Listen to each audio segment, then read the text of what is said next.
Linda just walked right into my house one day and called my name.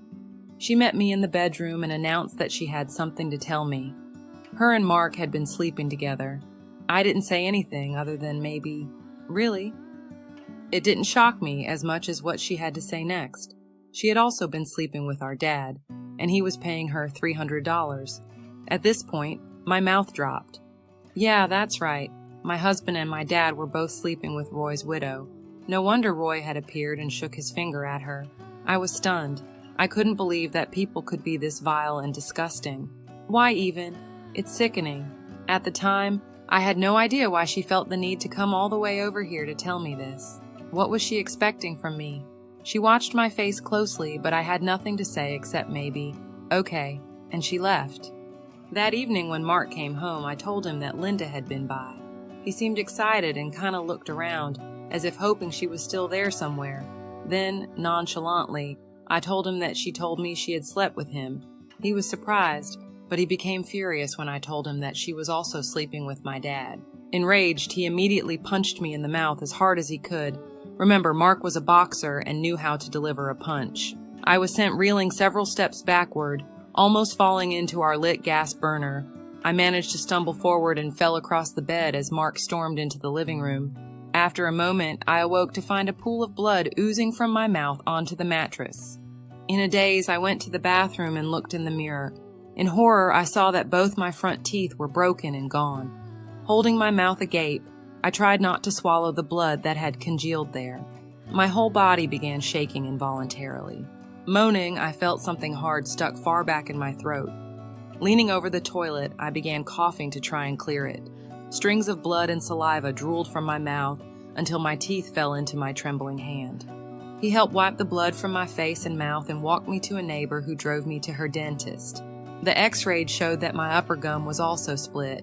I told the dentist that I had fallen off a horse, and I think he believed me. I had never been on a horse in my life. The Greys didn't pick me up for about a week. It is amazing how sometimes they are unaware of things happening. You would think that during such a traumatic event, they would have been right on the scene. I can't explain their absence. While examining my teeth to explain what had happened, I gave them the visual of me seeing my mouth in the mirror. The image repulsed them. They pressed a small rod to the stubs. It was painful, but the nerves immediately died. My broken teeth never became abscessed or infected. I was so embarrassed by my appearance that I didn't want to talk, and I tried to hold my lips together when I did. Mark never officially apologized. He brought me some earrings and went on with his life of alcohol, sex, and drugs. I kept thinking of something my mother had said, "How can you love someone who treats you like that?" The beauty of her words was in their simplicity. I realized that I was not at the mercy of my love. Giving of my love was my choice, and I could decide whether or not to continue to give it. Armed with this realization, it was not hard to decide that I did not want to waste my love on someone who could not appreciate it. Deciding again to leave, I lay anxiously beside him, listening for him to fall asleep. This time I was glad he slept on the far side of the bed, and for the first time, I was also glad that he drank alcohol. Underneath my gown, I was fully dressed, with my pant legs rolled up. I had learned this trick from a television talk show where a woman wore street clothes under her robe and hurriedly escaped the house after her abusive husband went to sleep. I lay awake, barely breathing, until I heard Mark snoring. Slipping quietly from the bed, I went to the bathroom. I slipped off my gown, hung it in the closet, and stepped into my readied shoes. Peeping out the bathroom door, I saw my baby in her homemade crib against the wall. As if sensing my departure, she stirred and whimpered. "Please don't start crying. Please don't start crying." I begged her in my mind and watched until she settled back asleep. Mark continued snoring and faced the wall. I summoned up courage and prayed that he would not catch me. Quickly, I dashed to the baby's crib and scooped her up, cradling her to keep her quiet. I passed quickly through the living room and quietly out the front door, past the landlord's 5 mean dogs, and through the gate. Thankfully, I had made a point early on to befriend one dog in particular. He always jumped up on the trunk of the old man's car and stood alert as I passed. I knew not to act afraid. I would smile and speak to him. On this dark night, as I passed through the yard, I made sure to speak to him again. Since he did not bark, the others stayed quiet, ensuring my safe passage. With no car, I walked the dark streets carrying my baby on my hip. Dogs began to bark in the distance, and I knew that many of them were loose. There was one particular house at the edge of the neighborhood whose occupants took pride that they had the meanest dogs around. As I neared this house, I became frightened. In my mind, I saw these ferocious dogs grabbing my baby from my arms and dragging her under the house, ripping her to pieces. I tightened my grip on her, and while in a hurry before, I slowed my pace while in continuous silent prayer. Only God could protect us. With the menacing house in my sight, the headlights of a car pulled into the neighborhood. It was a policeman. I was saved. The officer had his young son with him out on patrol. He stopped and asked where I was going. I said that I had left my husband and was going back home. "Do you need a ride? Hop in," he said. The officer instinctively knew to ask if my husband hit on me. "Yeah." His young son turned to look at me. They dropped me off in front of my house and watched until I went inside. I crept quietly to the back bedroom. Trying to make the least sound possible, I lay on top of the covers curled around my baby, and I did not move. Every muscle in my body was locked tight with tension. I closed my eye but dared not sleep. Even this house was not a safe refuge for me. Both held arrogant and violent men. I heard when my dad's alarm went off and when he headed to the kitchen for coffee. I prayed he would not find me there. But it had been hours since the baby had eaten, and with the day breaking with light, she whimpered.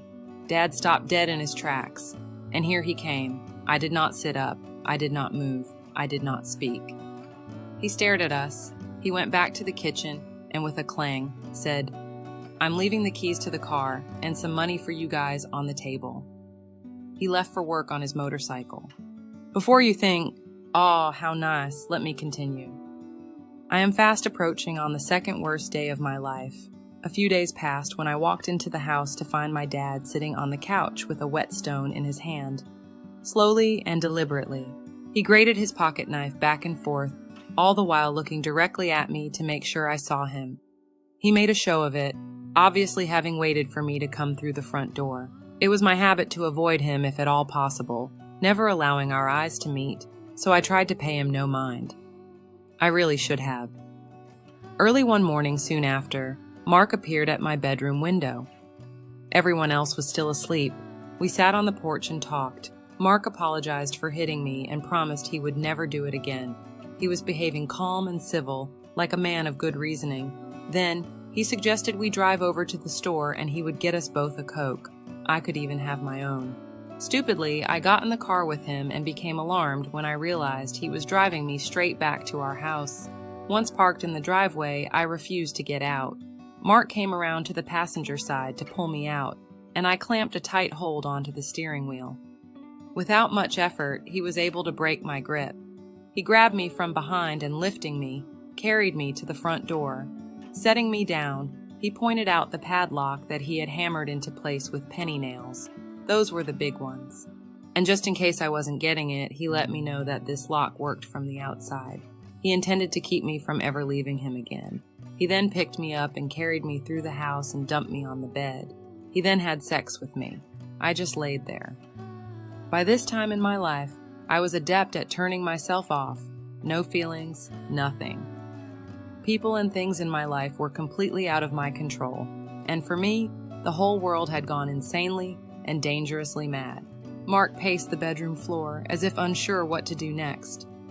"You can't get out," he flustered. "I've nailed the window shut too." He forced me look at the penny nails hammered into the windowsills. The whole damn house was nailed shut. Remaining calm, I spoke. "You can't keep me here. Eventually, you will have to leave for something and go to work, and when you do, I will get out somehow." Suddenly, a car pulled up outside and honked. Mark went to the door and I quickly followed. My dad and Judy were in Judy's truck. I saw that she had her baby with her, and they also had my baby. Intuitively, I begged Mark not to go out there.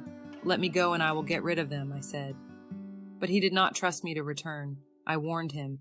"If you go out there, something really bad is going to happen." Mark refused to listen as I tagged along behind. Angry words were said between Judy and Mark at the passenger window. Since Roy's death, she had hated him. Dad jumped out and came around the back of the truck. That's when I saw the opened and sharpened pocket knife, held out in front of him like one would a sword. Mark put his hands in the air and backing up said, "I don't want no trouble, man." But my dad, with murder on his mind, just kept coming. With Mark back up to the fence, he thrust the knife into him with satisfaction upon his face. As he drew back the knife, blood squirted out at least 2 feet. Mark looked down in horror as his white t-shirt became soaked in blood. Clasping his hands over the wound, Mark cried, "Help me!" I screamed 3 terrified screams that surely pierced every home in the neighborhood before getting a grip on myself. The murderer headed back to the truck. My baby, I thought, and managed to reach in and grab her just before they took off. Mark staggered down the street toward his friend's house as I helplessly followed. Just inside their door, he lay out on the floor. I placed the baby on the couch and got on my knees to lean over him. "Mark, I do love you," I said. As I spoke the words, I was acutely aware that they hadn't come from my heart. "I know," he said. Breaking his gaze from mine, he looked towards the ceiling and said, "It's starting to get dark." An ambulance arrived and I rode along. Mark had stopped bleeding externally, but was bleeding out internally. The young man working on him kept calling out the blood pressure to the driver as he rode it on the gurney. At 66 systolic, he stopped taking the blood pressure and began applying pressure. At the hospital, he approached me at the desk and asked if I believed in destiny. I did. He told me that he had known right where to compress the artery of the liver that had saved Mark's life. It was his last day on the job because his wife was making him quit. The law picked my dad up for questioning but dismissed him, calling it a family dispute. Dad managed to get word through the grapevine. "Next time I won't miss." He had aimed for the heart. As Mark spent time in the hospital, I stayed in contact with an aunt through the landlord's phone. The old man hollered for me one day that an aunt had called. She wanted to see how I was doing, and she told me that my dad had gloated about what a nice meal he was having while Mark lay struggling for his life. His TV tray held 2 juicy pork chops, French fries, several slices of bread, and a tall glass of milk, a victor's feast. "You know what I told him?" she said. "If it was my daughter and grandchild over there starving, I think I would have to choke to death on my meal, and I wouldn't even blame the good Lord if I did." Those were strong words, and I had a hearty laugh at her spunk. "So that's why there were cans of food and a partial loaf of bread in my mailbox this morning," I told her. There would be 3 such food deliveries in all. I wondered what my mailman thought. Mark finally came home from the hospital, but before his liver was properly healed, he was out drinking again. The doctors warned him against it. He wandered home in pain and vomited on the bathroom floor. He ordered me to clean it up. It was obvious that he had not changed. The same aunt called again, but this time she sounded serious. She had a strong feeling that if I didn't leave Mark, that he would wind up killing me. She called it a premonition. I told her that I believed her and that I wanted to leave him but couldn't. I had nowhere to go. She said that if I was willing to leave him, that she would help. My rescue would take a concerted effort. The plan was that if I would travel with Judy to Arkansas, my dad would buy a house. It would be for his retirement, but we could live there in the meantime. My aunt helped coordinate between Judy and me. Taking a great risk, we began slipping mine and the baby's things out of the house. With Mark at work, Judy would drive up in front. On seeing the little red truck, I would rush out, and with few words throw some things into the back. Judy would then take off, fearful of being spotted by Mark's friends on her way in and out of the neighborhood. Mark would be furious if he knew she had been to see me, and we could not afford to draw his suspicion. He was so mean that we attributed to him an almost supernatural quality, one where the villain pops up at the worst possible moment to foil one's escape. 3 weeks went by of slipping things out of the house while gauging his moods carefully, all the while worried that he might miss something. I would have to take very little, leaving my wedding gifts of silverware and crystal because he liked to pull those out and admire them. When Judy pulled up that day, I wasn't expecting her. When I ran out to see what she wanted, I saw that the back of the truck was packed. "Hurry, let's go," she called fretfully. She had her 6-month-old son with her, and I knew it was now or never. I ran back and grabbed my baby and a few more things. I paused and looked around.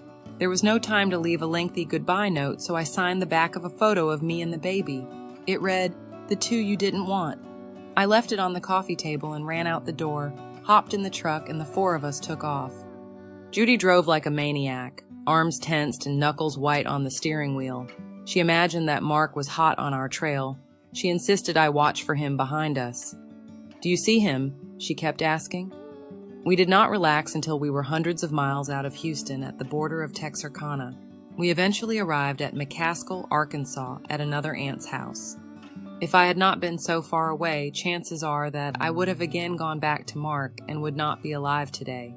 My aunts, my sister, and my mother had saved my life, and begrudging enough, so had my dad. Mark, meanwhile, endured jibbing questions. "Where's Jennifer? When is she coming back?" To which he'd reply, "She'll be back." If anyone pressed too hard, he'd threaten them. His coping technique was violence, and he used it to control his world. After a year when I had not returned, nor had he been able to find me, Mark went back to Florida. I heard from his sister that he carried that photo in his wallet. It was there when he died in a motorcycle wreck many years later, along with a will leaving our daughter his trailer home. She sold it and bought herself a townhouse. I'm very proud of her.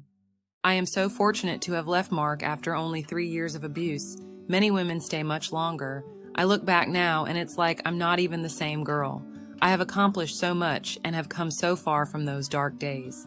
I am grateful for the way my life finally turned out. Something strange happened while I was translating my book into Italian using an online AI translator called DeepL. While verifying the files for publication, I noticed something odd in the text. The word aiuto appeared again and again. Not once, not twice. 64 times. Aiuto, aiuto, aiuto. It made no sense. The original line had only one cry for help. Why was the translation screaming it 64 times? I double-checked the source. Clean. There was no explanation. It wasn't a formatting error. It wasn't a typo. It was just there. Loud. Desperate. And I knew. Mark was reaching out. I stared at the screen in disbelief. Decades had passed since his death, making this feel like a ripple through time, a digital echo from the other side. It wasn't the kind of thing you could explain. It was the kind you had to feel. And I did. I felt his pain, his unrest, his need, not just for help, but for release. I worried he was in a place of suffering. Without hesitation, I stopped what I was doing and prayed for him. I called upon the light forces I work with. I asked them to give him another chance, to let him come back into this world clean, whole, safe, to be reborn with peace. I asked that in his next life, he be dearly loved by both his parents. He be protected from alcohol. That violence never find him, neither within nor around him. And I told him something he'd never heard from me. I forgive you. I had forgiven him long ago, but he never heard it, because when I escaped, he never heard from me again. I came to understand that Mark was a wounded soul in need of healing. After my intervention and prayer, I knew he had heard me because I felt the peace settle, like a quiet wind after a storm. The tension lifted, like something had finally been answered. Maybe those 64 cries weren't about desperation after all. They were about being seen and heard. I'm glad Mark found a way to get my attention through electronics. I don't think his parents showed him much love. I remember him telling me how he once came home drunk as a teenager, and his mother wrapped him in a blanket and beat him with a bat. His parents had divorced. He hated his stepfather. He had good feelings for his biological father, but I don't think that he played much of a role in his life. Society often gives women great leeway for bad behavior when they've suffered childhood trauma. But we tend to hold traumatized boys and men to a different standard. When they act out in destructive ways, they're punished harshly. That's not fair, and it needs to change. I hope we begin to normalize therapy for men, like Mark, to believe it's okay to seek help. That needing help isn't weakness. It's human. Maybe if Mark had received treatment before I met him, he wouldn't have been so quick to strike out. Maybe it would have been better for both of us. I'm certain Mark is getting another chance, and this time it will be under better circumstances. Please forgive those who've harmed you, not just for their sake, but also for yours.